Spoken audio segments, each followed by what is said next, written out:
Njia za kusaidia kupona na kudhibiti kisukari chako. Kitu cha kwanza, anza kudhibiti lishe yako. Sasa nitaelezea kwa ufupi na nitaelezea moja baada ya nyingine.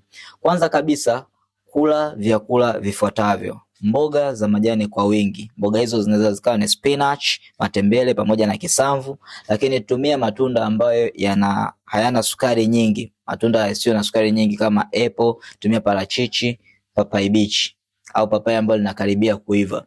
Lakini pata nafaka ambazo hazijakobolewa. Nafaka ambazo hazijakobolewa ni kama mtama, ulezi pamoja na brown rice. Lakini pia ukipata samaki, mayai na protein ambazo hazina mafuta mengi zitakusaidia wewe kupona. Lakini sukari za mezani unaweza kaacha, pamoja na vinywaji vya soda, mikate meupe na vyakula vya kukaanga acha kabisa. Acha pombe pamoja na sigara. By the way, inasaidia wagonjwa wenye kisukari kupona kabisa. Karibu sana. Kuanzia